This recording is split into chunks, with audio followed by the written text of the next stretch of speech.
Ah, sigan.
Bueno, buena tarde para todos. Creo que voy a ajustar. ¿Me escuchan bien? ¿Sí? Gracias por su espera. Creo que las condiciones climáticas hoy nos tienen así un poquito retrasados, pero muchas gracias por su puntualidad. Ah, bueno, sí, creo que ya tenemos el equipo técnico. Bueno, estamos transmitiendo por Facebook Live, por si alguno se quiere conectar o compartir una Gran Colombia para que podamos compartir también este hermoso conversatorio con las personas que no pueden estar presentes. Bueno, bienvenidos. La Universidad de la Gran Colombia, la Cámara Colombiana del Libro, el Instituto Distrital de las Artes y Dartes les da la bienvenida al conversatorio La Vida Militante con el escritor Eduardo Sacheri como parte de la programación de Filbo Ciudad. Es un gusto tenerlos acá. Para el normal desarrollo de la actividad, les recomendamos tener los equipos de comunicación en silencio y les recordamos que está prohibido el consumo de bebidas y alimentos dentro del auditorio. Eduardo Sacheri nació en Buenos Aires en 1967. Es profesor y licenciado en Historia, guionista y escritor. Publicó toda su obra en Alfaguara, los libros de relatos Esperándolo a Tito, Te Conozco, Mendizábal, Lo Raro empezó después, Un viejo que se pone de pie, Los dueños del mundo y la antología La vida que pensamos. Los dos volúmenes que reúnen las columnas escritas para la revista El Gráfico, Las llaves del reino y El fútbol de la mano, así como las novelas La pregunta de sus ojos, Araoz y la verdad, Papeles en el viento, Ser feliz era esto, La noche de la usina, Premio Alfaguara de novela 2016, Lo mucho que te amé y El funcionamiento general del mundo. La pregunta de sus ojos fue llevada al cine por Juan José Campanella como El secreto de sus ojos, filme distinguido con el Oscar a la mejor película extranjera en el 2010, y cuyo guión estuvo a cargo de Sacheri y Campanella. Araoz y la verdad fue adaptada al teatro. Papeles en el viento fue filmada por Juan Taratuto y La noche de la usina tiene su versión cinematográfica con el título La Odisea de los Giles, dirigida por Sebastián Borenstein. En 2022 publicó Los días de la Revolución, una historia de Argentina cuando no era Argentina, 1806-1820, el primero de sus libros de divulgación histórica. Su obra ha sido traducida a numerosos idiomas. También trabaja en radio, televisión y medios gráficos nacionales e internacionales. Nos acompaña también Camilo Hoyos, director y conductor de Paredro Podcast, el podcast del libro, autores y demás actores del mundo literario, que cuenta con más de 230 capítulos de entrevistas y más de 15.000 seguidores. Doctor en Humanidades por la Universidad Pompeu Fabra de Barcelona 2010, España, y literato de la Universidad de los Andes, Bogotá, Colombia. Ha sido profesor de la Universidad Pompeu Fabra de Barcelona, Universidad de los Andes, Universidad Javeriana e Instituto Caro y Cuervo de Bogotá, entre otros. Miembro fundador de la Fundación Gratitud, fue subdirector académico del Instituto Caro y Cuervo, Centro de Altos Estudios adscrito al Ministerio de Cultura, exmiembro del Consejo Editorial de la revista Arcadia, miembro de la Red de Liderazgo Origen. Con nuestros invitados y ustedes esperamos adelantar un agradable conversatorio sobre literatura, lo cual por estos días nos convoca a su disfrute en toda nuestra ciudad. Bienvenidos. Muchísimas gracias. Bienvenidos a todos. Gracias por acompañarnos después de un característico aguacero del centro de Bogotá. Y por supuesto, Eduardo, bienvenido a la Filbo y bienvenido a la universidad. Muchas gracias. Buenas tardes. Un placer visitarlos aquí en la universidad y en la Filbo. Así que conversemos más. Así es. Eduardo, me costó mucho trabajo cuando estaba pensando en estas preguntas acerca de la novela sobre la que estaremos hablando el día de hoy, que todos ustedes ya la pudieron ver a la entrada, Nosotros dos en la tormenta, año 1975, una juventud fanática, militante, lo estaremos hablando hoy, Pero hoy, 23 de abril del 2024, Buenos Aires y otras ciudades en Argentina están en manifestaciones y en marchas defendiendo la educación pública, de la motosierra, literalmente, de Milei. Encontré una extraña conexión entre tu libro y este momento que está ocurriendo y estos estudiantes que salen. No sé si hay algo que quieras comentar al respecto o si algo te suene. Bueno, es cierto que Argentina está atravesando un día particularmente turbulento dentro de un mes particularmente turbulento dentro de una vida particularmente turbulenta. Lo digo esto en Colombia y creo que nuestras turbulencias son sobre todo retóricas, a diferencia de las de ustedes. Me permito, perdón que me tome ese atrevimiento como profesor de historia de establecer algunas comparaciones. En Argentina somos muy dados a la retórica y veo una gran diferencia entre esa época, 1975, y muchas otras épocas de la Argentina. Esa era una época de opciones concretas, materiales, trágicas. Creo que es una ventaja, pese a todo, el, ¿cómo decirlo?, el amor argentino por el debate retórico. Porque en general ese periodo es excepcional para nosotros, donde se dice vamos a matar y vamos a morir, y efectivamente matan y mueren. Hoy en día entiendo que para quien no vive en Argentina, todo parece extremo y definitivo. Y en la Argentina casi no hay nada extremo y definitivo, aunque nos gusta jugar a que sí. Entonces, es tan histriónico, exagerado, el que se luce con una motosierra como el que se sube al púlpito a defender a la universidad privada y a la universidad pública. En el fondo es un debate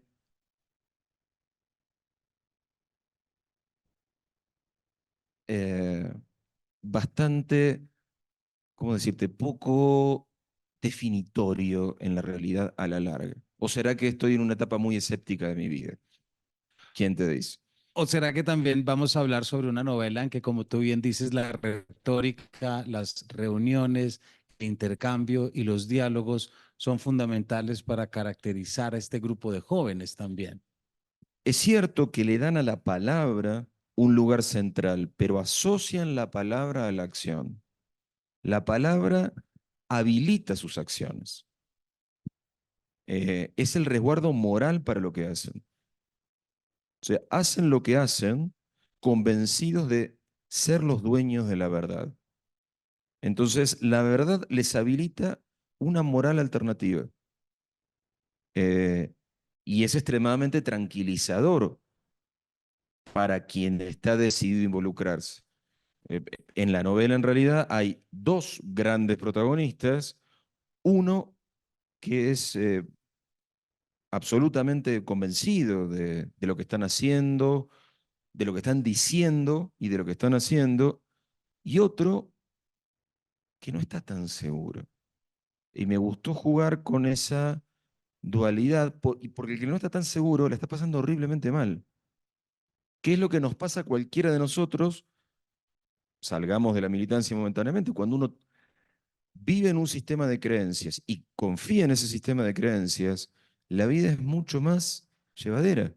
Ahora, cuando uno no está seguro del sistema de creencias, las cosas tienen mucho menos sentido y mucha menos justificación. Bueno, sobre eso vamos a llegar, no se preocupen, porque además ya has dicho unos elementos que son fundamentales, pero quisiera volver a algo que dijiste ahorita, Eduardo, en el que hablas de cómo esta época que retratas tú en esta novela es fundamental para Argentina. Eh, Quise preguntarte, al principio me intrigó mucho saber, bueno, ¿por qué de repente el interés en 1975? Ah, Y no sé si mm, de pronto esa pregunta la tenía que vincular más bien al epígrafe de la novela, es decir, a la dedicatoria que haces a tu padre. Mira, cualquiera de las dos preguntas son legítimas, Camilo. O sea, ¿por qué ¿por qué escribo esta novela? En realidad por las dos cosas, y por otras más, pero es cierto que en la Argentina nos cuesta muchísimo cerrar las discusiones, ponernos mínimamente de acuerdo sobre tal o cual periodo del pasado. Es como que el pasado todo el tiempo nos está interpelando o vamos al pasado, unos y otros, a enarbolar a determinado conjunto de muertos que nos justifican, que nos explican y que nos legitiman. Y es un ejercicio inacabado, inacabable y desde mi punto de vista muy estéril, porque me parece estupendo ir al pasado, por algo soy licenciado en historia, pero lo bueno de ir al pasado es ir a entender, no a buscar ciertas banderas que me permitan ganar la discusión de hoy, porque el pasado convertido en bandera deja de ser conocimiento. Entonces, esta novela, digamos, a lo largo de estos 50 años transcurridos casi, las posiciones míticas son las que más se escuchan en la Argentina. Las posiciones míticas a favor de fulanos o en contra de menganos, no importa cuál. Por eso pretendí recuperar una dimensión humana de estos guerrilleros urbanos. Después a lo mejor da para explicar cómo es la guerrilla revolucionaria en Argentina, que tiene algunas particularidades bastante diferentes de algunos de los procesos, por ejemplo, colombianos. Pero vos te referías también al epígrafe de la novela, la dedicatoria, y para mí fue muy importante a lo largo de toda la escritura y de toda la investigación previa y de todo esto de ponerme con este tema, un recuerdo de mis 6 años, no, o 7 años recién cumplidos. Un domingo suena el teléfono en mi casa y mi padre atiende el teléfono, recibe una noticia terrible y se pone a llorar. Fue la única vez que vi llorar a mi padre, que murió muy pocos años después. Eh, a su manera tiene que ver con ese llanto, tiene que ver con este tipo de decisiones, este tipo de acciones. Y si bien yo en general no abundo en los detalles por una cuestión familiar, de pudor y de respeto hacia los involucrados, eso para mí fue muy fuerte y además, de cierta manera, como en muchos otros temas, escribir es una manera de dialogar con el recuerdo de mi padre y sobre todo con dialogar de adulto a adulto, que es lo que me faltó. Gracias, Eduardo, por contarnos esto y además es muy bonito lo que dices de dialogar de adulto a adulto porque tu libro, tu novela se mete a fondo con lo que es la paternidad del padre, la madre y lo familiar dentro de lo revolucionario. Y hay algo fundamental en todo hijo que crece y es que uno también tiene que aprender a ser un hijo adulto y dejar de ser un hijo joven, como muchos hijos son dentro de tu novela. Pero hay algo que quisiera que también nos contaras, Eduardo, y esto para efectos de que estamos aquí un público colombiano. Me pregunto, ¿qué tanto le diste tu voz y qué tanto le pusiste sonido a un episodio que estaba un poco silenciado en la historia argentina de pronto? ¿Existe algo también, no voy a decir temerario tampoco, pero sientes que de pronto le pusiste los ojos a esos meses previos al golpe de Estado del 76 y todo lo que ocurrió? Bueno, es cierto que en esto de ir al pasado, esto que decía hace un rato Camilo, de ir al pasado exclusivamente para blandirlo en nuestras discusiones del presente, eh, hace que el pasado, claro, haya que acomodarlo, simplificarlo, empobrecerlo, mitificarlo. Eh, entonces, esa violencia revolucionaria de los 70, claro, fue seguida muy rápidamente por la violencia desquiciada del terrorismo de Estado. O sea, la novela está ambientada en el 75, que es el año donde las organizaciones guerrilleras son más fuertes, más numerosas, más violentas, más activas, donde la sociedad las ve mucho más, es decir, es un fantasma que está rondando por la sociedad. Y en el 76 se inicia la dictadura. Se inicia la dictadura, mata y desaparece a miles de personas, entre ellos muchos guerrilleros, y la guerrilla desaparece en la Argentina. Por eso les decía antes que es un fenómeno muy intenso, pero muy breve. Y es de los primeros 5 o 6 años de la década del 70. Para el año 76, 77 no queda nada. Cuando se recupera la democracia, con el gobierno de Raúl Alfonsín en 1983, la primera mirada de la joven democracia argentina hacia ese pasado reciente es muy condenatoria de la dictadura. Por algo, los militares responsables de esa dictadura terminan todos presos durante el gobierno de Raúl Alfonsín. No sé si les llegó la película Argentina 1985. Argentina 1985. Las elecciones son en el 83. Es decir, muy rápidamente. Pero también es extremadamente condenatoria de la violencia de izquierda. Ese consenso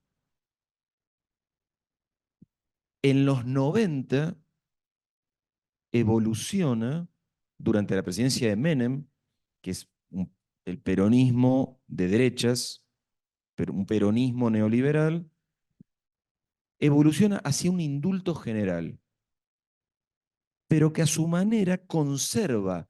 Es decir, no es que dice, suelta a los militares y suelta a los jefes guerrilleros. Diciendo, bueno, perdón, olvido, esto ya pasó. No es que ustedes sean buenos, pero demos vuelta a la página. Pero hay un tercer momento que lo inaugura el kirchnerismo, que es peronismo de izquierda. Yo sé que a ustedes tal vez les cuesta entender cómo puede el peronismo ser de derecha en los 90 y ser de izquierdas en los 2000, pero eso pasa en la Argentina y pasa con el peronismo. Y el kirchnerismo hace una transfiguración interesante, que es sostener la condena naturalmente a la violencia militar, pero ocultar, silenciar, ignorar, santificar, purificar, te diría, la violencia de la izquierda. Quitarle su lado violento. No fueron violentos, fueron luchadores sociales, em, jóvenes idealistas, una juventud maravillosa, la generación diezmada. Hay un montón de eufemismos que te digo, en las conversaciones que yo tuve con exguerrilleros, les molesta esa, ese desarme. Simbólicamente es quitarles las armas y convertirlos en otra cosa que no fueron. Entonces, desde mi idea de el pasado, primero quiero entenderlo. Y creo que la manera de que el pasado sea algo positivo y no algo entre confuso, inútil o amenazante, es entenderlo. Y para entenderlo, tengo que ser respetuoso con ese pasado. Lo que en general charlé con exguerrilleros, fíjate qué raro, acá se describen acciones extremadamente violentas, extremadamente crueles. Más de uno me dijo que le gustaba el respeto con que habían sido tratados. Pero ¿dónde vieron el respeto? En retratarlos. En un retrato, o sea, si a vos te retrato, te tengo que retratar con todo ese montón de cabello que tenés. No te voy a poner esto. Me da mucha envidia. Si no, no te estoy respetando. Bueno, un poco por ahí. Pero gracias, Eduardo, porque creo que nos dices, y aquí quiero leer una cita porque creo que nos ilustra muy bien lo que estás diciendo. Y esto es para la audiencia también. ¿Qué valor tiene uno ir al pasado, a juzgar el pasado y poder desde acá decir lo que fue bueno, lo que fue malo? Eh, gran parte de lo que hace la literatura es ir al pasado para entender, ¿verdad? Y para poder visualizar. Y aquí hay una frase que quiero leer. Está un poco adelante, es la página 432, Ah, es casi el final, les vas a contar el final de la novela. pero no les voy a decir quién lo dice, entonces no se preocupen. Ah, por lo menos léanla igual a ver quién lo dice. ¿Por qué un fanático? ¿Por qué te digo lo de fanático? Entiendo que te moleste la palabra. Te suena como un insulto y sí, probablemente yo te lo diga así, como un insulto. Lo siento, pero a veces te escucho, mejor dicho, siempre que te escucho me asombra que vos y tus amigos vean la realidad como algo tan claro, tan simple, tan brutalmente evidente. Una única realidad, un único problema, una única solución. Y sí, hijo, eso es lo que hacen los fanáticos. En lugar de ver que las cosas son múltiples, son confusas, son cambiantes, se mueven entre categorías puras de luces y oscuridades, infiernos y paraísos, pasados y porvenires. No, me equivoco. El plural les queda grande. Una luz, un paraíso, un porvenir. Y ustedes, claro, encarnan todo eso. Y ustedes, por supuesto, deben juzgar a todos y proceder en consecuencia, porque son los dueños de la verdad. Yo aquí sentí, Eduardo, que le estabas hablando a alguien sentado al lado mío o en una aula universitaria hoy en día. Es que, bueno, a lo mejor ese es otro motivo para escribir la novela, que es que los seres humanos, desde mi perspectiva, por supuesto, para mí los seres humanos no cambiamos, o en todo caso, nuestro bagaje de posibilidades no es muy amplio y nuestros pecados inminentes son siempre los mismos. Siempre corremos el riesgo de ser intolerantes, de ser fanáticos, de callar a los demás, de correr detrás de la certidumbre porque eso nos serena y nos tranquiliza. Entonces me pone bastante nervioso a veces escuchar discursos que se consideran la culminación de la evolución humana. Hace 100.000 años que somos Homo sapiens. Justo terminamos acá con la evolución. Justo. Entonces, me parece que así como creo que en un montón de aspectos en estas últimas décadas, la cultura occidental ha avanzado, ha mejorado cosas, viendo a personas que antes no veía, tratando de evitar asimetrías, por ejemplo, entre hombres y mujeres que eran absurdamente injustas. O sea, ahí no voy a decir el ser humano no evoluciona, no, yo creo que sí mejoramos cosas. Ahora, de ahí a considerar que digamos que este es el punto final de la evolución y mejor no toquemos nada, no va a funcionar, porque el ser humano no puede evitar evolucionar, no puede evitar cambiar, lo llevamos como especie. Me parece preferible que en todo caso, sabiendo que vamos a seguir cambiando, tratemos de pensar hacia dónde seguir cambiando y hacia dónde no. Porque además la posibilidad de equivocarnos es perpetua, está en nuestra naturaleza. Estamos hechos para equivocarnos. Entonces, es cierto, también estamos hechos para enmendarnos, pero tal vez en una medida mucho menor. Entonces, en esta época tan llena de discursos de certezas y convicción, y además en una época muy emocional para afrontar lo social, lo público, y tal vez le suene como que lo estoy criticando, y a lo mejor sí lo estoy criticando, porque no somos solo emociones y sentimientos, también somos un cerebro. Y ese cerebro me parece que lo tenemos para tratar de entender, y vuelvo al verbo, entender la realidad y operar sobre la realidad. Eh, y fíjate por qué lado volvemos a lo que empezamos hablando.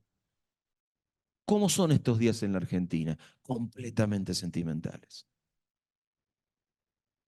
Los ataques y las defensas son rasgándonos las vestiduras de la emocionalidad.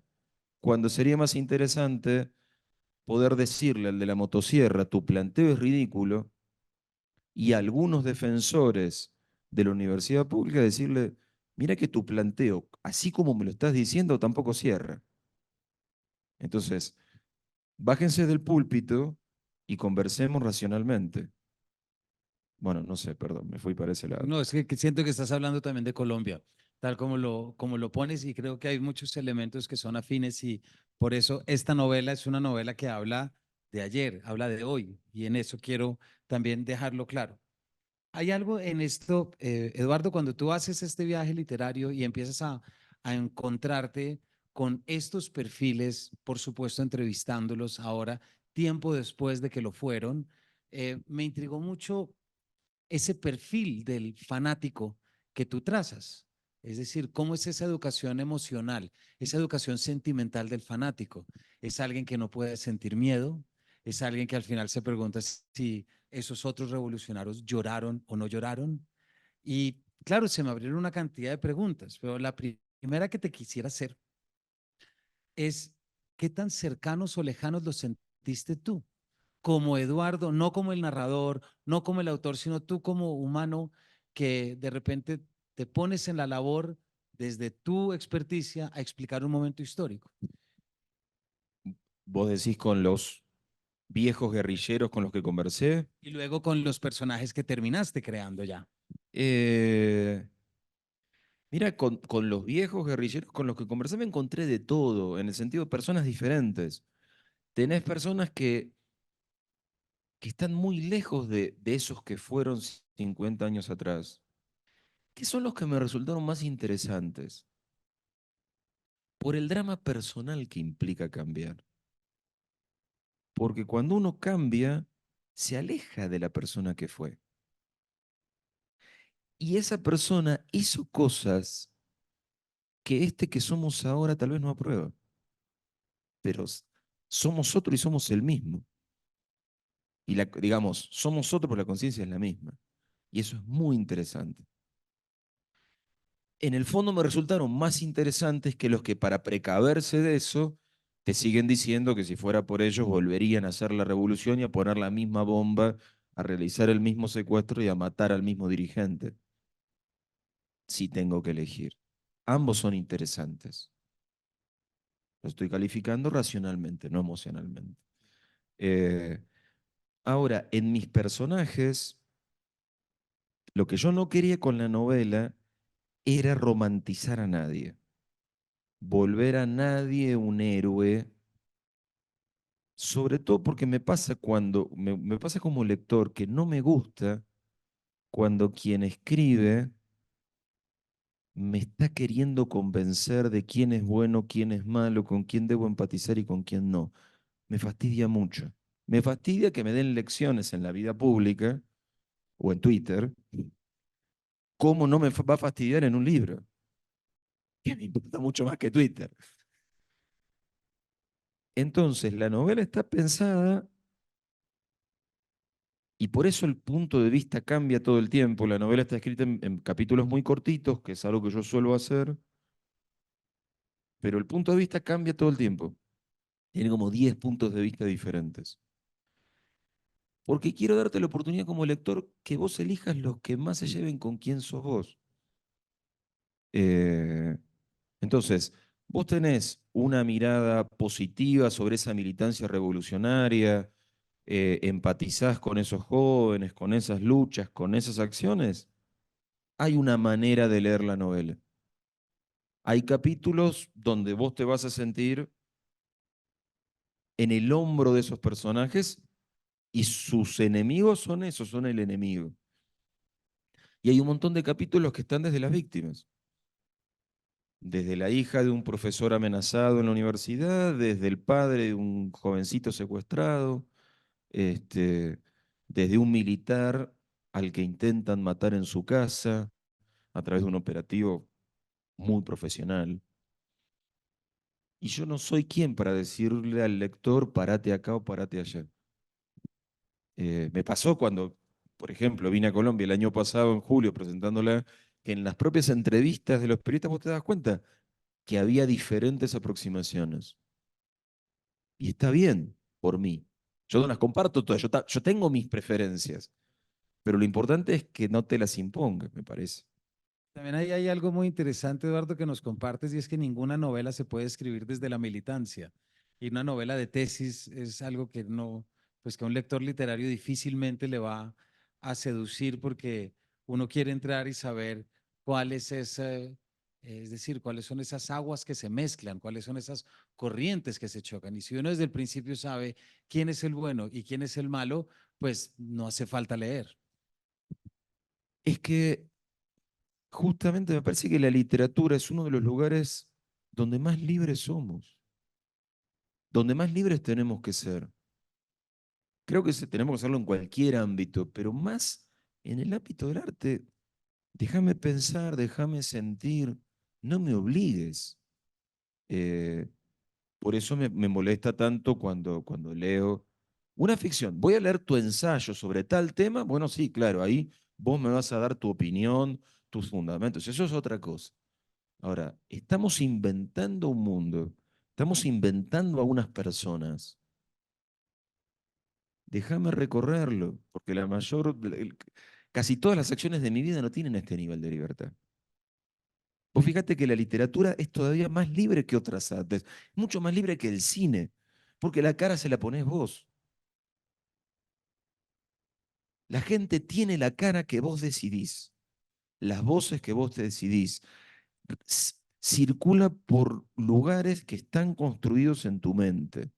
Entonces, ya que lo único que hay son palabras libres, llevemos hasta la última consecuencia de esa libertad. Me parece. No sé. Yo estoy de acuerdo contigo y eso lo pondría en piedra.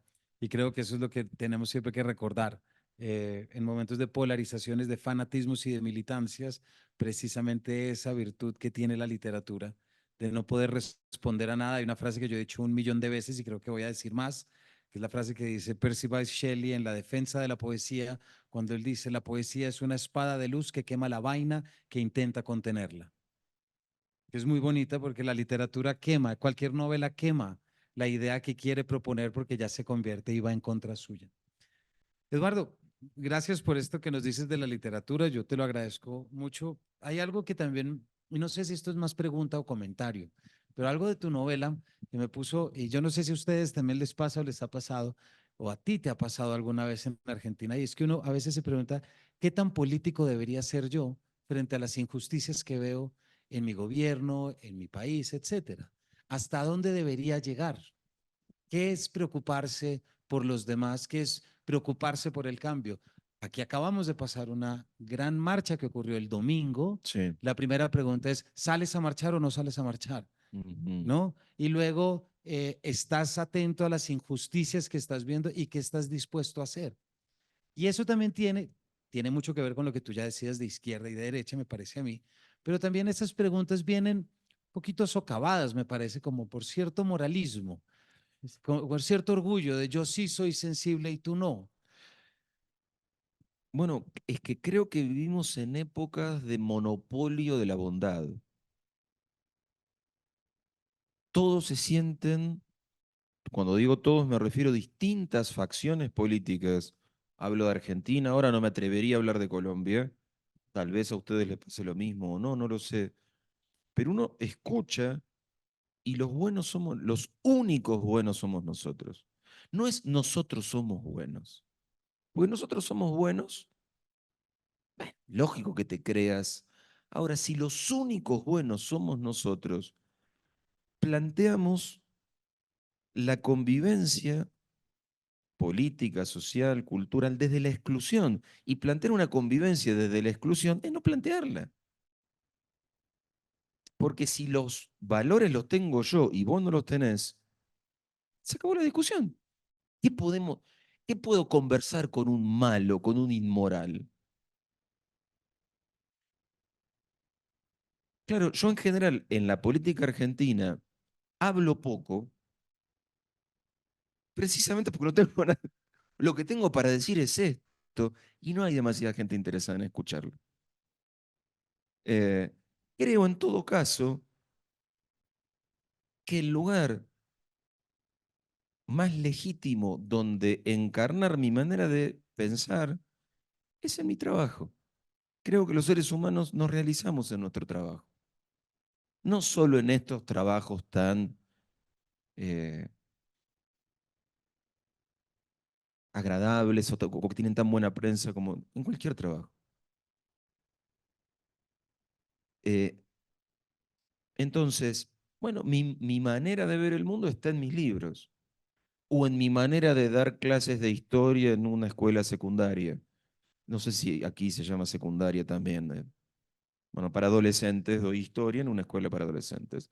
Eh, en mi modo de ir a la cancha a ver a mi club, a mi equipo que es Independiente, Independiente de Avellaneda. Y no me gusta en cosas, y en eso sé que soy una mosca blanca, una oveja negra, o pongan la especie que quieran, porque en general nuestra comunidad de intelectuales, escritores, gente, todo el mundo se siente, en general se siente compelida a decir lo que piensa y a convencer a partir de, mírame a mí que yo soy tan bueno, tan sensible, tan buena persona, yo pienso esto. Te invito a pensar lo mismo. Yo creo que si uno lo analiza un poco, es un acto de una soberbia y de una ceguera enorme. Soberbia porque ¿quién soy yo para... Yo soy sensible, primero que no sé si soy sensible. Y segundo, ¿quién te dijo que mi sensibilidad es mejor que la tuya? Y de una ceguera enorme porque no notan la enorme carga de frustración que genera eso. Porque lo que genera, claro, es una frustración subterránea. O ha sido una frustración subterránea. Y últimamente deja de serlo y emerge de la peor manera. ¿Cómo emerge? Con discursos rabiosos desde posiciones totalmente diferentes. Pero claro, si yo me he pasado años monopolizando la virtud y por lo tanto negándote la virtud, tu única manera de sostener lo que pensás es callarte la boca. Y callarte te carga de negatividad, te carga de furia, te carga de enojo. Entonces puede venir alguien, por ejemplo, con una motosierra y decir, ah, este tiene razón. No la tiene, pero hay muchos que no son capaces de sumar uno más uno más uno más uno son cuatro. Es, ¿de dónde salió este cuatro? Bueno, espero que esto no llegue a la Argentina porque voy a tener tantos problemas a partir de ahora. Aprovecho, Eduardo, ahorita que hablabas de tus espacios de libertad, la escritura y tu docencia como profesor de historia, porque hay también un episodio, un personaje, una familia, de hecho, dentro de la novela, que es un profesor al que de repente unos jóvenes de una célula van y le dicen su cátedra queda cancelada.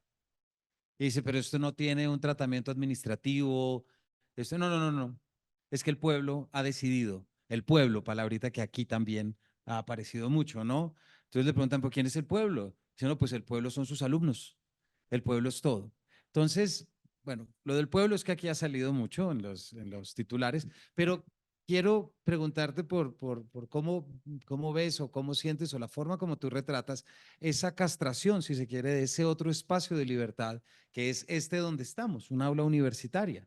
Es decir, un lugar donde podemos discutir y lentamente parecería que los currículos y lo que la gente quiere aprender tiene que ser concertado con sus propios deseos y anhelos sobre el mundo. Bueno, a riesgo de ponernos aún más filosóficos, me parece que vivimos en una época donde le hemos dado a la subjetividad una dimensión desbordada, donde nos cuesta la, esta mínima cosa de digamos, concebir la realidad como un lugar hostil. La realidad es hostil. Vivir es muy difícil, empezando porque todos nos vamos a morir. Tengamos eso claro. Toda nuestra lucha termina mal porque nos morimos. En todo caso, veamos, mientras estamos aquí, luchemos, mejoremos, pero a sabiendas de que todo bicho, todo animal sufre un, privaciones, dificultades, esfuerzos, fracasos. Siento que llevamos unos cuantos años haciendo como que eso no existe, en un montón de ámbitos, en un montón de ámbitos. Y esta cosa de merezco ser reconocido en mi especificidad, ojo con eso, porque en la realidad el cerebro humano maneja generalidades, no especificidades. Pensamos con categorías. Lo siento. Entonces, si va a haber un montón de encasillamientos que van a ser injustos con mi especificidad. Mala suerte. Eh, y me parece que eso, y de nuevo, la solución no es irnos al otro extremo. Pero vuelvo, en general, ¿desde dónde se discuten estas nuevas tendencias? Desde una postura ultramontana, ultraconservadora, que parece que volver 100 años atrás sería algo bueno. Y no, hicimos cosas buenas, pero me parece que el ser humano, y vuelvo a esto de, es muy fácil equivocarte. Y haciendo cosas buenas, llega un punto que te equivocás. Si vos haces algo bueno de la misma manera siempre, en algún momento te fuiste del otro lado. Es inevitable. Entonces, aceptemos la inevitable sinuosidad de nuestro proceder. Sacheri, presidente de América del Sur. Hay algo, Eduardo, que te quiero preguntar porque es un tema y esta palabra que voy a decir no tiene nada que ver directo ni implícitamente con lo que tú acabas de decir, que es la familia. No quiero con esto decir que es el valor de la familia tradicional, no, no, no, para nada. Pero la novela tiene padres y tienen madres que sufren mucho. Y hay un momentico, van a verlo cuando la lean, que uno de estos jóvenes consigue un permiso para ir a ver a sus padres y de repente llega el hijo que es de la célula y entonces la mamá le dice, ¿qué quieres que te haga de comer? Y entonces dice, ¿quieres unos huevos fritos? Y el padre dice, ven, haz los dos huevos fritos. Y el niño guerrillero le dice, sí, me encantaría. Es que vos hablas de la dimensión familiar. Todos somos muchas cosas al mismo tiempo. Cada uno de nosotros es muchas cosas al mismo tiempo. Y estos chicos voluntariamente se construyeron como revolucionarios, punto, fin. Solo somos revolucionarios. Eh, y eso me parece que les generaba inevitables tensiones, porque eran chicos de 20 años. Entonces, ¿cómo era ser revolucionario y novio? ¿Cómo era ser revolucionario e hijo? ¿Y estudiante? ¿E hincha de fútbol? ¿Cómo era esto de tener que no poder ir a ver nunca a tu equipo porque estabas en una vida clandestina? Eh, y esos padres, sobre todo en la Argentina, fue muy marcado. Sus padres no pensaban como ellos, en general. Sus padres pertenecían a una Argentina de cuño liberal a la que le había ido bastante bien.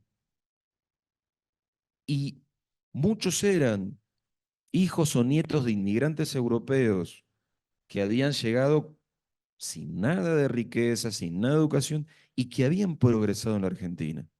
Entonces, sus padres no estaban incómodos ni con el capitalismo. La Argentina de 1975 tiene el 4% de pobres. Disculpen que les dé el dato. 4% de pobres. Entonces los papás de estos chicos decían, ¿de qué revolución me hablas? De ahí esa diferencia y esa... Hoy la Argentina tiene el 50% de pobres. 50 años después, 46 puntos porcentuales de diferencia. Mira, Estaba buscando ahorita porque en uno de estos capítulos polifónicos, precisamente, padre, una madre dice, o de pronto no lo veo porque es que soy tu padre. Tal cual. Es decir, es ese cambio generacional que estás diciendo y cómo eso está presente. Eh, Preparen sus preguntas porque vamos a abrir espacio. Yo tengo todavía unas y que no puedo perder la oportunidad, Eduardo, de hacértela. Tú eres historiador y eres novelista. Ya hemos hablado de todo lo que consigue hacer la literatura, porque pues lo hemos todos sentido y ustedes tanto como yo. Pero hay una pregunta que siempre me parece interesante y sobre todo con novelas que se meten con temáticas de lo que podemos llamar la memoria histórica o la novela histórica o cuando la novela se propone echar ojos, echar una mirada con todo esto que nos has dicho. ¿Cómo ves tú ese diálogo entre la historia y la novela, sobre todo en el contexto que estamos viviendo ahorita y con los perfiles que estamos viendo ahorita y con las emociones y todas subjetividades que estamos viendo hoy en día? yo creo que son dos aportes diferentes, el de la historia y el de la novela. La historia es una ciencia que intenta construir un conocimiento verdadero. ¿Le cuesta mucho más que a las ciencias naturales? Sí, pero lo intenta. Y sus metodologías y sus instrumentos y sus fuentes son racionales. Lo que no significa que la literatura no te permita otra manera de acercarte a las cosas, que lo enriquece, que lo completa, que lo vuelve más complejo también. Eh, Esa es mi sensación o esa es mi búsqueda. Yo no creo que la literatura supla a la historia, pero precisamente desde la libertad de que no es la verdad, de que no pretende ser la verdad, nos permite como lectores hasta acercarnos con menos prejuicios, porque la ciencia no tiene otra dureza y pretende otra dureza de nosotros como lectores o como estudiosos. La literatura no, es un juego, en el mejor de los sentidos. Es un juego. eh, es algo que plantamos acá, es un juego narrativo. Narramos algo. Y mientras narramos, la vida es esto. La vida si no, no se podría entender cómo uno se mete dentro de un libro y ríe, llora, piensa, sufre, empatiza, desea, teme. Son todas emociones lo que acabo de decir. Y te lo provocan 30 signos combinados. Bueno, ese juego me parece que es enormemente enriquecedor hacia lo otro y le da una plasticidad complementaria muy interesante. Hubo una serie de novelas, pues, yo sé que hay muchas, pero una serie de novelas que mientras te leía tenía detrás y había una particularmente de una escena que es Patria de Fernando Aramburu, que es un momentico en el que el hermano, ahorita no recuerdo los nombres de los hermanos, que es Gorka y el lector, ¿verdad? Gorka el lector es el que está veneta y está yendo y de un momento le dice al hermano, es que tú no eres lo suficientemente revolucionario, porque tú te la pasas aquí sentado leyendo. Dice, tienes que salir a manifestarte. Entonces el lector le dice, vale, vale, listo, está bien, yo salgo. Entonces es muy gracioso ese capítulo porque entonces muestra como el hermano menor sale, va, grita, echa las banderas y a las 6 de la tarde está otra vez con su novela abierta, leyendo y volviendo, diciendo como que hice la tarea. Y bueno, y hay otras, y sobre todo esa novela, porque siento que esa parte de la amistad, algo que a lo que no hemos llegado y espero que lleguemos ahorita. Eh, Hay muchas más, pero puesto que yo sé que aquí hay personas que te están escuchando y luego en la audiencia de Paredro también, ¿hubo alguna novela, Eduardo, que de pronto tuvieras tú como referencia o algo para poder entrar en esto? ¿O alguna que recomendaras para quien le interese Mira, esta esta que has perspectiva? mencionado de Patria me parece una muy buena novela. Es un muy buen antecedente en esto de la, la vida íntima, esas vidas íntimas. Lo que pasa en Patria es que lo lleva a un pueblo y al enfrentamiento eh, entre dos familias, y, entre dos amigas, y cómo el ambiente del pueblo se va enrareciendo para una de esas dos familias. eh, pero me parece que está muy buena en eso de generar esa intimidad. Hay una novela estupenda para mí de un argentino que es Osvaldo Soriano, que se llama No habrá más penas ni olvido, que es un verso de un tango de Gardel, que sitúa parte del enfrentamiento violento de la Argentina de los 70 es entre el peronismo de derecha y el peronismo de izquierda, pero es un enfrentamiento sangriento. Eh, es una novela de 120 páginas, está ambientada, pongamos, en el 74, en un pequeño pueblito rural, pero que tiene esta maestría de llevar el enorme conflicto nacional a un pueblo. No habrá más penas ni olvido. Está escrito un año y medio después de los acontecimientos, lo cual le suma genio a su autor. Porque una cosa es entender las cosas 50 años después y otra cosa es entenderlos 15 meses después. Yo estoy seguro que no tengo esa capacidad para entender nada. O sea, lo poco que entiendo tiene que haber pasado mucho tiempo. Por eso me genera mucha admiración esa gente que entiende rápido. Se las recomiendo mucho. Bueno, y mi última, muchas gracias por la recomendación, que la hayan anotado. Y ya mi última pregunta para pasar a preguntas del público. Acabas de hablar trajimos a estos dos personajes de Patria para hablar de la amistad y la amistad que se rompe. Pero tu novela, al contrario, es una amistad duradera, es una amistad a pesar de las inclemencias. ¿Fue esto algo que se propuso desde el principio, Eduardo, o fue algo que tú sientes que dentro de la escritura fue saliendo como respuesta? Mira, yo supongo que a lo largo de van no sé cuántos cuentos publicados y unas cuantas novelas, aunque uno intente cambiar, creo que hay ciertas cosas de nuestro modo de ver el mundo que se plasman en lo que escribimos, como una especie de huella digital que está. No hay manera de cambiar la huella digital. Entonces me parece que hay cierta manera de ver la realidad, cierto sentido trágico, em, cierta idea de la pequeñez de nuestros alcances y nuestras posibilidades que medio que se me impone y se le suele imponer a mis personajes. Y frente a esa fatalidad, es probable que los afectos familiares y los afectos de la amistad tiendan a aparecer en mis personajes como mínimos anclajes para resistir a esa realidad hostil de la que hablaba antes.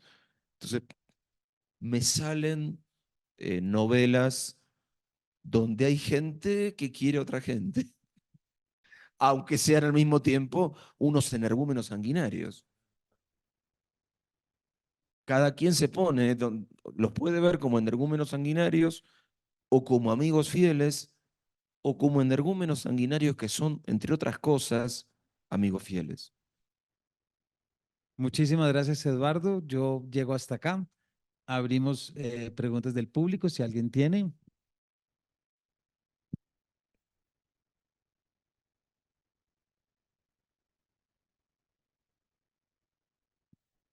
Bueno, buenas noches a todos. Y bueno, son dos preguntas muy rápidas, ¿sí? De pronto una un poquito más compleja que la otra. Pero la primera va referida, sobre todo pues remontándonos a la década del 70 y hablando sobre, mencionábamos acá en el conversatorio, sobre lo fugaz que fue la guerrilla, lo fugaz que fue la violencia En en la Argentina. Argentina, exacto.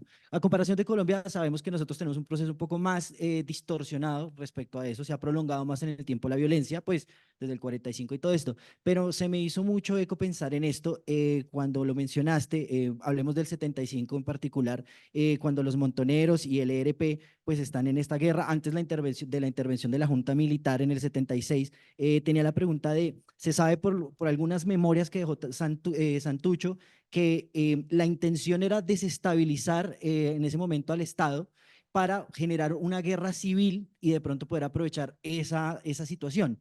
Entonces mi pregunta va referida, ¿consideras que la violencia sí fue tan fugaz gracias a eso, a la intervención de la Junta Militar? ¿O qué hubiera sido de la Argentina si esta guerra civil se hubiera permitido sin la intervención de la Junta Militar?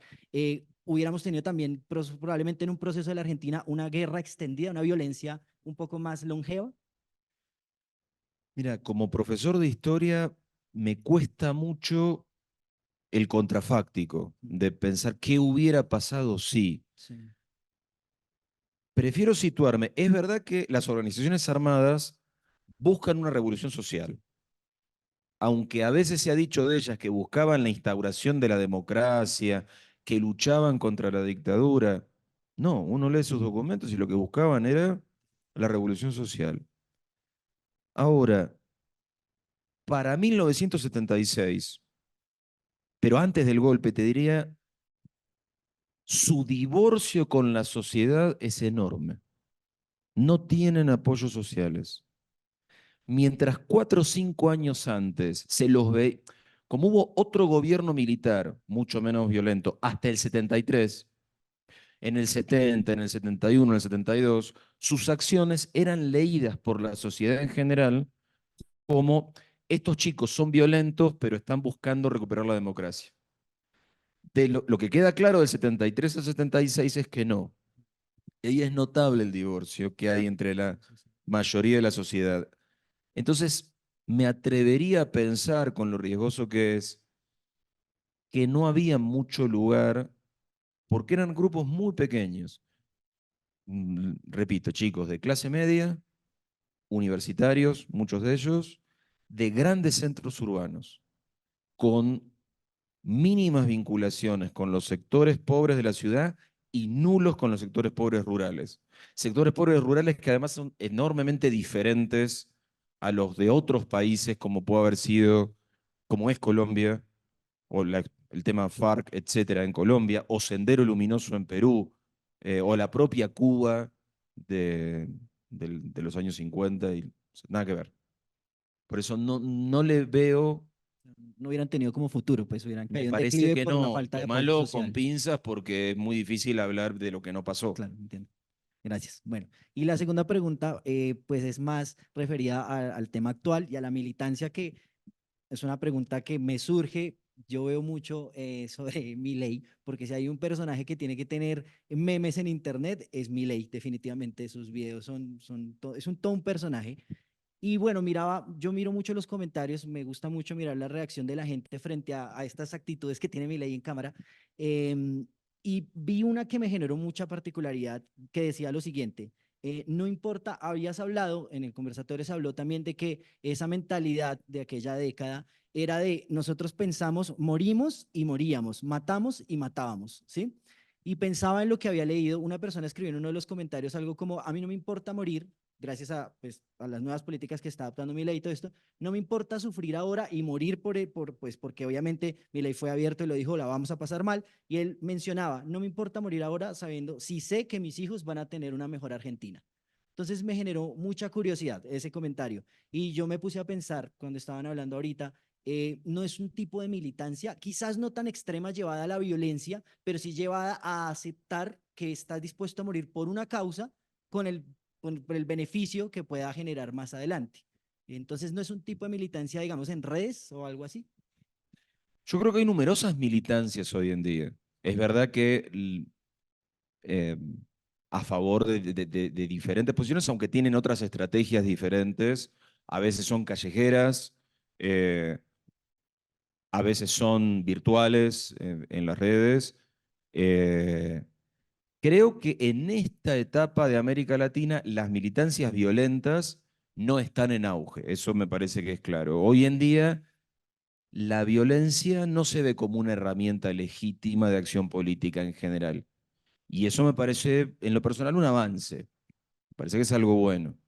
Eh, medio que está fuera de discusión. Es más, la manera en la que se defienden algunas de esas experiencias es justamente quitarle su lado violento, como para que la juventud actual se pueda identificar más fácilmente con ellas. Pero indudablemente son otras militancias. Es una gran duda que hay en la Argentina, pero la hay en cualquier lado, es decir, y uno la vive también en su vida personal. ¿Cuánto sacrificio estoy dispuesto a hacer o cuánto sacrificio valdrá la pena hacer y cuánto será inútil? Es trágico, pero es inevitable que nos lo preguntemos.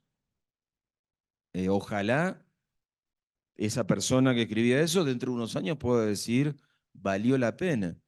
Eh, en la Argentina hace muchos años que las cosas, vuelvo al ejemplo que te decía, no al ejemplo de la cifra. En 50 años pasamos del 4 al 50. Eh, Evidentemente hemos hecho un montón de sacrificios, muy inútiles, Muchas gracias. de nada.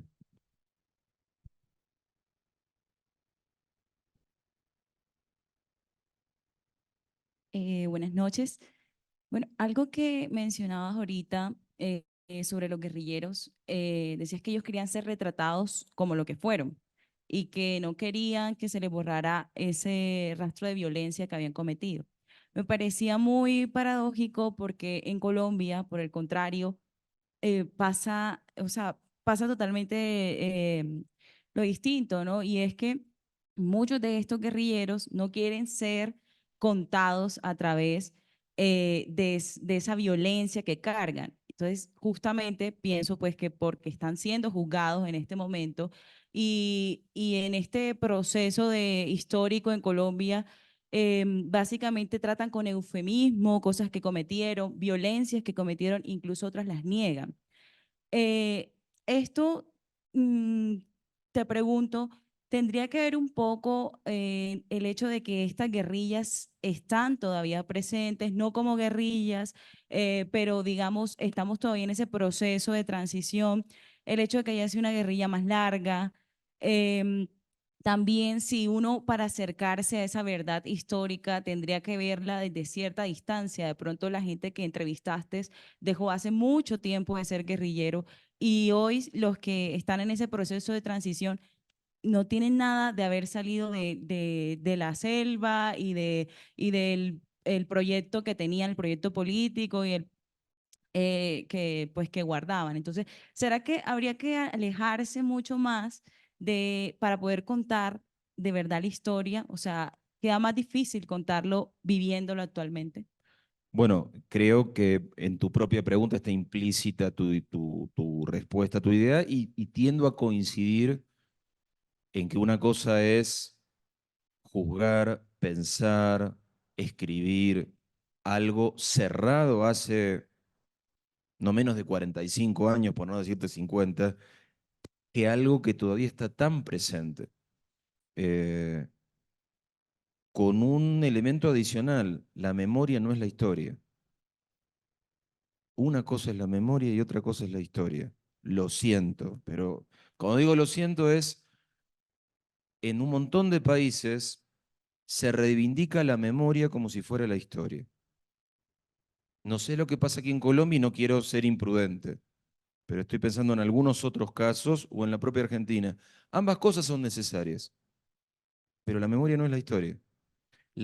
Digamos, cada uno, la memoria es una aproximación sentimental, emocional a las cosas. Y, e inevitablemente parcial, tergiversada, porque uno, para tolerar la vida, tiene que entenderla de cierto modo, para tolerar lo que ha pasado o lo que ha hecho. Ahora, la historia, por eso es otra cosa, es un esfuerzo de comprensión racional. Sí lo que pasa es que la memoria se ejerce de inmediato y se narra todo el tiempo, aunque vaya cambiando, o no, porque a veces se cristaliza y se deja como una bandera para que nadie discuta. Pero por eso es tan importante la labor de los historiadores, para distanciarse de esas memorias, que no significa reemplazarlas ni anularlas, porque todos tenemos derecho a la memoria. pero no está bueno cuando se pretende elevar a la memoria a la versión final sobre la historia, porque no entendemos. Y cuanto menos, insisto, somos un bicho que vive en un mundo confuso. Si no entendemos el pasado, es más confuso. No porque la historia se repita, no se repita, porque no vayamos a cometer errores, porque vamos a seguir cometiendo errores. Pero el ser humano tiene esta posibilidad de verbalizar el tiempo y transmitir conocimientos. Y eso nos da una ventaja suprema en relación a las otras especies. Pero nos da una ventaja suprema si somos capaces de tomar distancia con nuestro cerebro de lo que sentimos, me parece.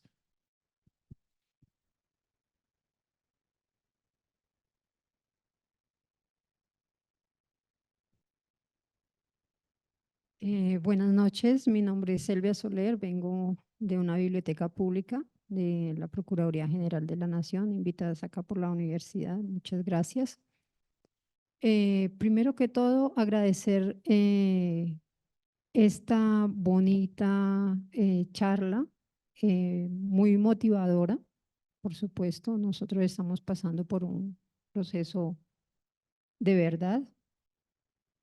Y hay unas palabras que durante el conversatorio me llamaron mucho la atención cuando justo hablas de que el arte es libre y contrario a esa libertad, la arrogancia es esclavitud. Quisiera que nos hablaras un poquito más de la arrogancia.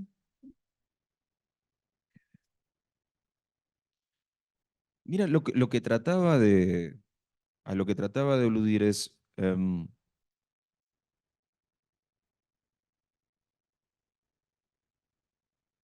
los seres humanos vivimos sometidos a un montón de fuerzas superiores a nosotros, en un montón de ámbitos. Hay un montón de cosas que no podemos cambiar. En ese sentido hablaba de que nos pueden esclavizar, pero son inhabitables, nos esclaviza la naturaleza, nuestra finitud, imposiciones sociales, dificultades económicas, perspectivas personales, traumas, todo lo que vos quieras. El arte es algo que hemos inventado para soltarnos. Eh, entonces, cuando alguna gente muy deseosa de bajarnos línea, no sé si aquí se usa esa expresión, en Colombia se entiende bajar línea, lo que eh, quiere bajarnos línea con el arte, la sensación mía es, momento, justo uno de los pocos lugares donde podemos ser completamente libres, me vas a impedir la libertad y me parece que no está bueno. Eso es un poco lo que trataba de transmitir.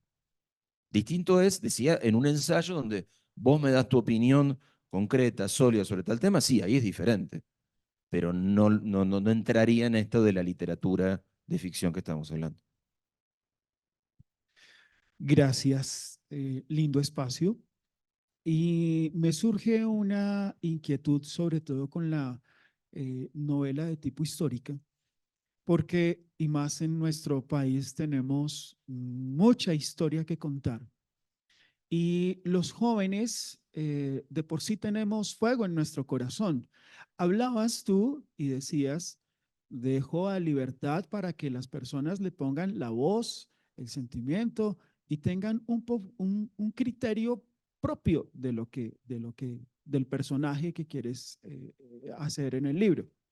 Pero resulta que en nuestro país sucede que aparecen muchos libros de tipo histórico contando la historia y entonces nuestros jóvenes terminan idealizando y volviéndolos héroes a personajes que realmente no lo son.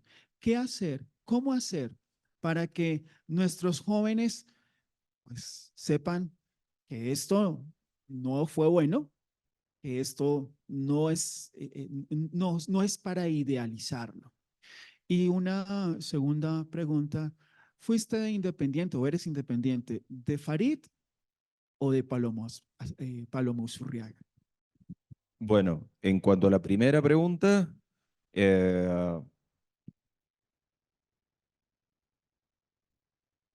si, digamos, si yo defiendo la libertad, mal podría decir que, suponte, no pueda escribirse una literatura histórica muy sesgada. Bueno, cada cual escribe lo que quiera. Sí me parece importante, no sé, y eso es una ignorancia completa mía, qué tan buenos son los estudios historiográficos, o sea, los estudios serios de la historia reciente de Colombia, como para... En Argentina es muy importante eso. Mi novela, eh, así como hablé con exguerrilleros y víctimas, debo haber leído unos 40 libros académicos sobre la violencia revolucionaria, pero que yo los leí porque afortunadamente existen. Es verdad que casi nadie los lee porque es el mundo académico. Y eso nos lleva a otra cuestión importante que es cómo el conocimiento sale del mundo académico hacia la sociedad en general. Y eso es un desafío para la divulgación. Siempre hacen falta buenos y serios divulgadores. Serios en tanto sepan, pero buenos en tanto sean agradables, dinámicos, didácticos, etc. Y en cuanto a tu otra pregunta, eh, soy completamente de los dos, porque esta es una de fútbol. El Palomo Uzuriaga y Farid Mondragón fueron dos eh, hermosos jugadores que tuvo colombianos ambos que jugaron Independiente, salieron campeones, Farid como arquero, el Palomo como delantero, que fueron algo hermoso. Bueno, el Palomo tiene el agregado mítico de no estar entre nosotros, entonces cuando se cumple la fecha de su muerte, se llenan las redes sociales de la gente independiente de referencias al Palomo. Por suerte, Farid todavía está. Pero los dos. Pero voy a terminar aclarándote en paralelo, no pensamos lo mismo de Aguilar. No se lo digan a Aguilar para que no se nos ponga mal, pero no pensamos. No, para que no digan tampoco que todo colombiano que ha ido a jugar Independiente nos ha dejado un recuerdo estupendo. No. Buenas noches, Eduardo. Gracias por la charla y a Camilo. A propósito del fútbol, no sé si es la última pregunta, creo que falta alguien más. Em, ¿El Mundial de Messi o la octava de Independiente? ¿Cómo, perdón? ¿Cambias el Mundial de Messi por la octava de Independiente? No, porque me pareció muy importante, digamos, seguramente entre ustedes habrá mucha gente futbolera, en Argentina también lo somos.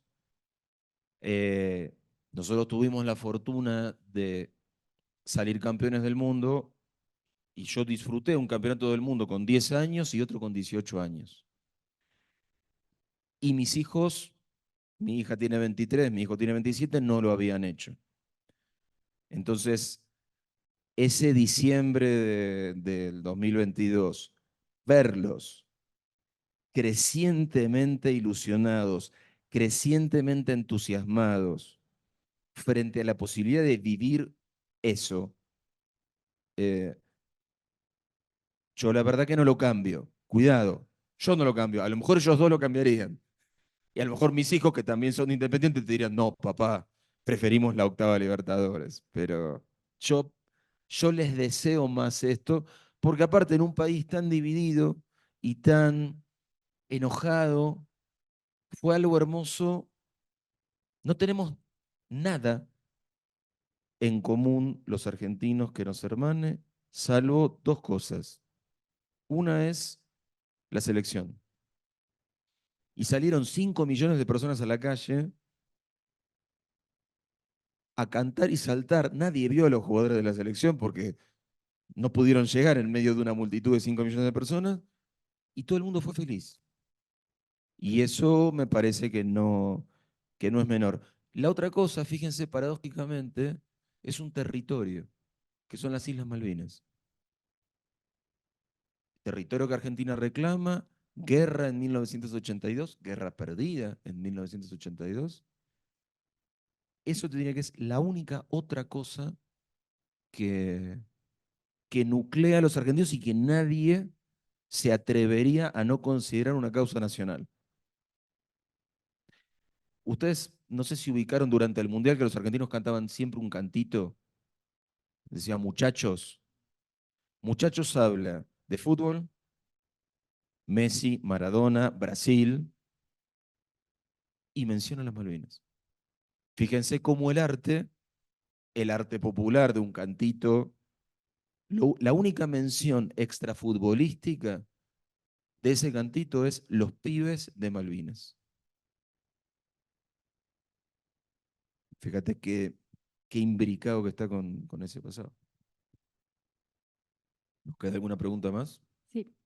Bueno, muchísimas gracias Eduardo y Camilo por compartir estas reflexiones y llevarnos a imaginar otras tantas.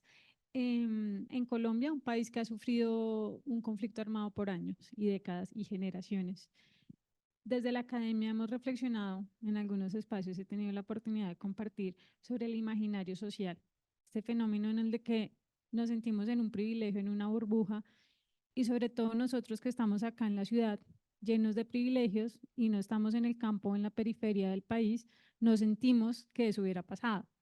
Y creo que eso nos hace una Colombia inhumana, insensible y que de pronto toda esa trayectoria histórica no la sentimos.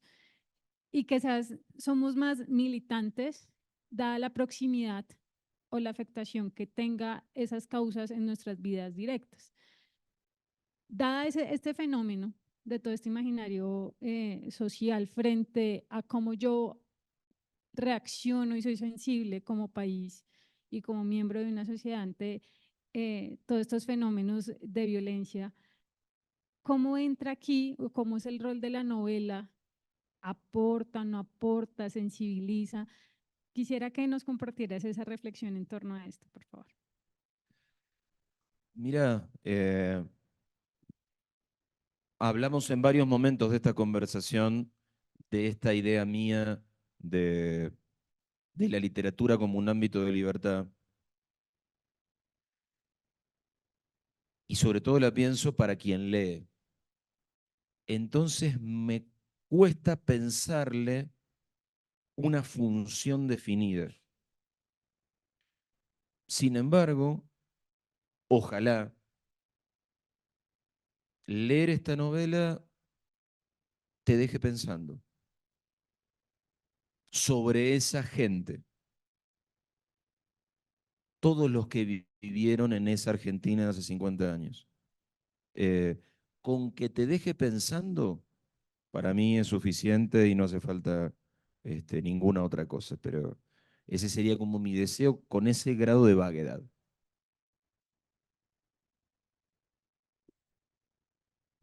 Bueno, mi pregunta cambia abruptamente el tema, pero es una duda que tengo.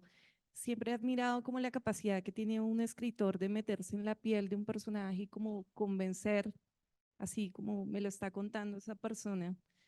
Y con Eduardo me pasó particularmente en una novela que es Lo mucho que te amé, que pues es contada desde la visión de una mujer. No sé si como comentario, como pregunta, pero pues me parece sorprendente como esa comprensión de las emociones visto pues desde la visión del género opuesto, pero que logra ser tan convincente que, verdad, si tú no lo sabes, tú crees que estás leyendo a una mujer. No, no sé, bueno, ¿cómo se logra eso? Eh, bueno, yo creo que hay un elemento importante cuando uno escribe ficción que es observar y escuchar. Para construir tus personajes me parece que es algo importante. Después hay otra cosa, que es muy lindo jugar a ser otras personas. ¿Viste lo que dicen los actores, las actrices que se convierten en otros? Los escritores también nos convertimos en otros, pero nos lleva más trabajo, porque los papeles no están escritos. Y cuando uno empieza una novela, no conoce a esa gente. Yo empecé a escribirlo, mucho que te amé, en tercera persona. Ofelia piensa, Ofelia siente, Ofelia dice, Ofelia teme. Ahora, pasa un mes, pasan 3, pasan 5, y en algún momento Yo soy Ofelia. Entre lo que puedo conocer, porque además hay otra cosa, soy un ser humano, aunque sea un hombre. Y a veces nos cuesta darnos cuenta de esos, no son puentes, porque los puentes son más visibles, esos túneles de humanidad que nos conectan. Pero claro, sí era mucho más importante, digamos, era necesario por una novela que tiene que ver con la culpa, con la mirada social, con la condena, etcétera, que fuera una mujer. Simplemente porque un tipo hubieran dicho, ah, qué tipo, qué piola que es, qué vivo. Entonces, pero es un ejercicio que para mí fue extremadamente enriquecedor al final. Eh, Te diría que convertirte en otras personas por un rato o por unos meses es sumamente enriquecedor, sobre todo para tu futuro, digo, para cómo sos después.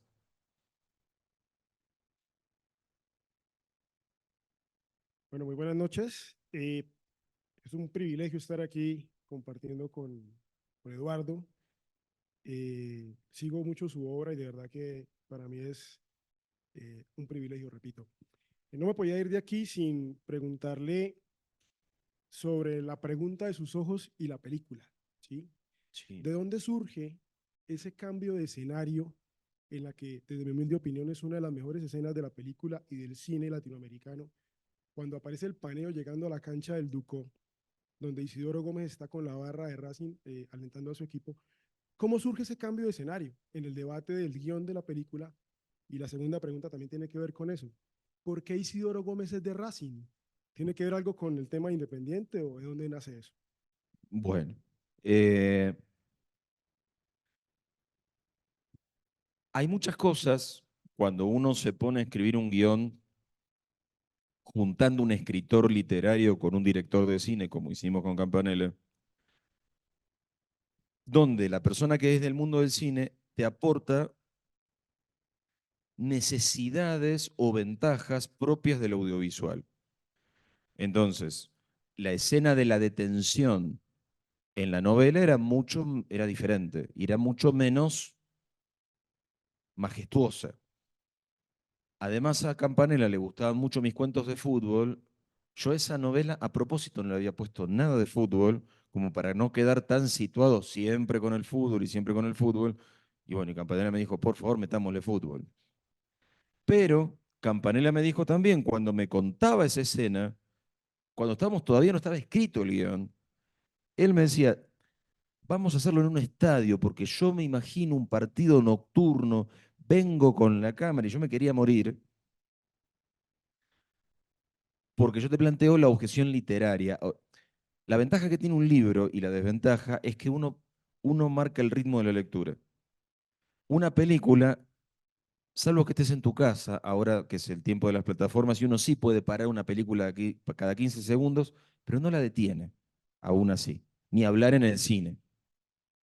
La narrativa audiovisual te marca el ritmo, entonces si hay algo no del todo sólido, la narrativa audiovisual te lleva, la literaria no. Si hay algo que no es sólido en un libro, vos haces esto. Retrocedés 5 páginas y lo destruiste. Pregunto, ¿te parece muy razonable encontrar a un tipo en una tribuna donde hay 10.000? Más allá de que haya una serie de escenas que van a la casa de la madre, uno de los tipos se lleva unas cartas, en esas cartas hay unos apellidos, esos apellidos no significan nada hasta que significan, y cuando significan, ¡pum!, llegamos al Ducó con el plano nocturno. ¿Pero por qué? Porque a vos te trasladó la emoción hasta ahí, la revelación, y como de la revelación vas a el estadio lleno, tus objeciones racionales quedan en segundo plano. Pero yo te lo pregunto hoy, ¿es muy lógico encontrarlo entre 10.000? No. Pero eso es lo que tiene el cine. Eh, y se resuelve perfecto. Y la verdad que quedó maravillosa la escena. Pero es inverosímil. es mucho menos verosímil que lo agarren de casualidad en un tren. Y tu segunda pregunta, eso tuve que escribir todo eso que te digo, todas esas escenas para la película, porque no estaban en la novela original. Por motivos que no los quiero cansar, porque aparte tenemos que terminar, en Argentina hay 5 clubes grandes. Boca y River son demasiado masivos y sus viejos jugadores son conocidos. Entonces, donde se escucharan esos apellidos, sobre todo la gente mayor iba a decir, pero esos son jugadores de River o son jugadores de Boca. San Lorenzo, que es otro de los grandes, no tenía ya su viejo estadio y el partido se supone que se sitúa en 1975. Y ahí me quedan Independiente y Racing, pero me quedan por descarte. Y sinceramente, a mí me gusta pensar que la gente independiente es maravillosa. Entonces, hacer que un violento con las mujeres, violador y asesino, sea hincha de Independiente, jamás. Esa fue mi. Entonces lo hicimos que fuera de Racing. A los de Racing no les molesta, están contentísimos. Allá ellos con esa moral.